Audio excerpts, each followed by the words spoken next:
Would you consider a preemptive strike to destroy North Korea's nuclear capabilities? No, because China has total control over them, and we have total control over China. If we had people that knew what they're doing, which we don't, we have no leadership in this country. We have China because of trade. They're sucking our money out of us. They're taking our money like candy from a baby. And China can come out and, frankly, they will, they say they don't have that much control over North Korea. They have total control, because without China, they wouldn't be able to eat.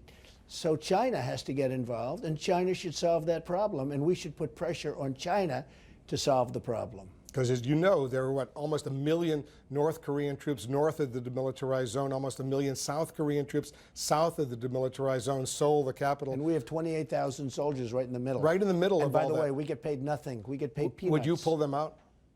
Well, I would want South Korea to pay us a lot of money. We're doing a lot of, what are we doing? I just ordered 4,000 television sets, 4,000. They come from South Korea. South Korea is a money machine. They pay us peanuts.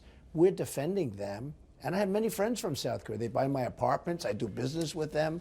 But South Korea should pay us, and pay us very substantially, for protecting them. So you want China basically to handle the North Korea problem? They can handle it so easily. Now, they don't say that. They say, well, they're not that easy, they're not that easy. They're taunting us, okay? They're playing games with us. I do it all the time. I mean, that's the way I deal in business. It's like they're playing games with us. China should solve that problem. And if they don't solve that problem, we should be very tough on them with trade, meaning start charging them tax or start cutting them off. You'd have China collapse in about 2 minutes. So I've heard we have great power over China. We just don't know how to use it. Let's talk about another issue in the news right now. Senator Ted Cruz, he's your main rival in Iowa, according to all the polls right now. All of a sudden, this whole issue, the fact that he was born in Canada, has come up, whether or not he's a natural-born citizen. The Constitution says no person except a natural-born citizen shall be eligible to the office of president. Do you believe Senator Ted Cruz is a natural-born citizen? I don't know, to be honest, and I like him a lot. And I don't like the issue. I don't like even bringing it up. And, it wasn't me that brought it up. It was the Washington Post doing an interview. They asked you a question. One of the questions they asked me was this question. And, they went with it. And I wasn't very aggressive with the answer, except one thing. You can't have somebody running if the Democrats are going to, at some point, and one of them threatened to bring a suit a long time ago. But how can you have a nominee running, against a Democrat, and whoever it may be, probably Hillary Clinton, because she'll probably escape the email problem, which is disgusting that she's able to, because other people have, for doing far less, have had very, very major consequences. It's been terrible, but it's probably going to be Hillary. So how do you run against the Democrat, whoever it may be, and you have this hanging over your head if they bring a lawsuit? A lawsuit would take 2-3 years. He says he's a natural-born citizen because his mother was U.S.-born, a U.S. citizen, and as a result, he's a natural-born citizen. Well, I hope he's right. I don't, I want to win this thing fair and square. I don't want to win on this point. What the Democrats are saying, though, is he had a passport. He says he didn't have a passport. He had a Canadian passport. He says his aides say he didn't have a passport. Well, I've heard that he had He may have been eligible for a Canadian passport. I think that's wonderful if he didn't. Yeah. And I never understood how he did, but everybody tells me he had a joint passport. He had a Canadian birth certificate because he was born in Canada. Well, here's what I think. What I think I'd do, I'd go and seek a declaratory judgment if I was Ted. What does that mean? It means you go to court. Which court? You go to federal court to ask for what's called a declaratory judgment. You go in seeking the decision of the court without a court case. You go right in. You go before a judge. You do it quickly. It can go quickly. Declaratory judgment. It's very good. I've used it on numerous occasions. I've been pretty good with it, actually. So when there's a doubt, because there's a doubt, what Ted doesn't want to happen is he doesn't want to be in there. I mean, I think I'm going to win. I'm leading in every poll by a lot. But I have a lot of friends in the Republican Party. I have a lot of friends all over the place, all right? If Ted should eke it out, and I hope that doesn't happen, and he's got this cloud over his head, I don't think it's going to be possible for him to do very well. I don't think it's actually possible for the Republicans to let it happen because he'll have this cloud. So what you do is you go in immediately, like tomorrow, this afternoon, you go to federal court, you ask for a declaratory judgment that you want the court to rule. And once the court rules, you have your decision. But that could take a long time for a court to... Because I don't think the Supreme Court has never really ruled on what is a natural-born citizen. There's this doubt. People have doubt.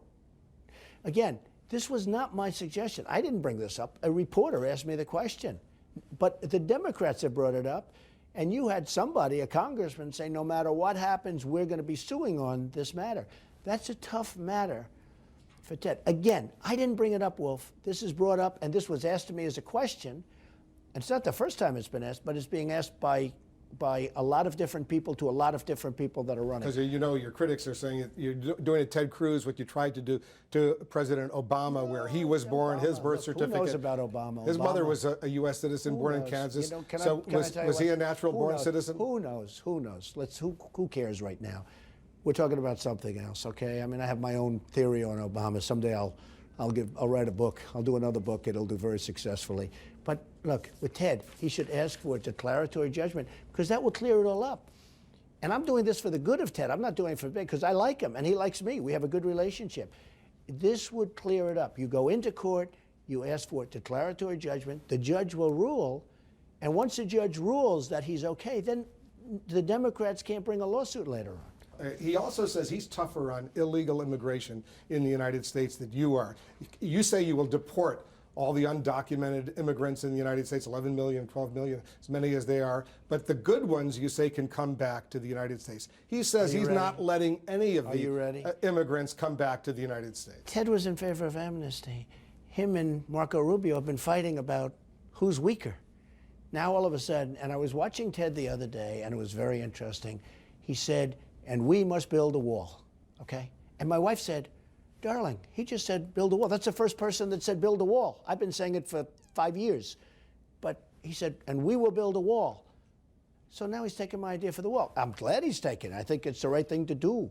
The problem is I'll build the wall. It'll be a right wall. These people, the politicians, don't know how to build walls. They don't know how to build anything. But I'll build a wall, and I'll have Mexico pay for the wall. But all of a sudden, they're trying to come over into my territory. No, we will get people out. And the people that come back will come back legally. They will come back legally. We'll have a country again. We're going to have strong borders. Border Patrol people are fantastic. I got to know them very well. But we're going to have a wall. Now, I heard just the other day, Ted said, he never said about wall before. All of a sudden, he's talking about a wall.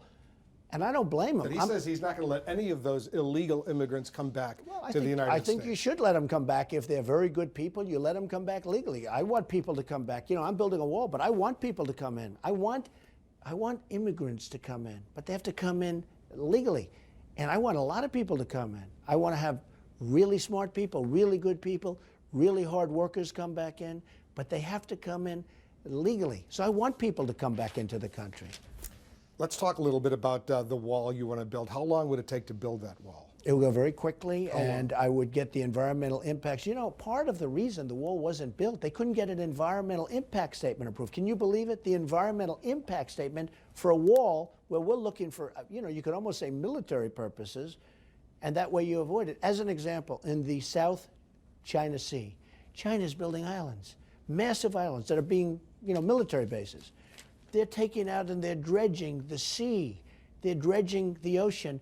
They don't go about You say Mexico's going to pay for the wall. Mexico's going to pay. Are they going to put the money up front, or eventually you're going to send them a bill? How do you do that? No, they'll pay in one of 3 or 4 different ways. How? Including I'll charge them a tariff. Look, Mexico, I'm very friendly with Mexico. I employ thousands of people that you know, Mexicans, they're great people. They like me. I'm doing very well, by the way, with the Hispanics. And you saw in Nevada, I'm leading in the polls with the Hispanics because I create jobs. I'm going to take jobs back from China. I create jobs. But here's the thing. Mexico's making a fortune. You look at the trade deficit that we have with Mexico. They're making a fortune. Ford's going to build a $2.5 billion plant in Mexico. Nabisco is moving their big plant from Chicago to Mexico. So how do you get them to pay for a wall? Very simple. Because they say they're not going to pay for a wall. That's good. Then we'll start taxing their goods coming into this country, and they'll pay. They're making a fortune. Now, the wall is peanuts compared to the kind of money they're making. That's why they're going to pay. Now, when I say that to politicians, they don't even know what I'm talking about. I'm a business guy. I'm a really good business guy. When I say to politicians that Mexico is going to pay for the wall, they all smile. They think I'm kidding. I'm not kidding. Mexico's going to pay. The reason they're going to pay is they're making a fortune off of the United States, far more than the cost of the wall.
they'll pay.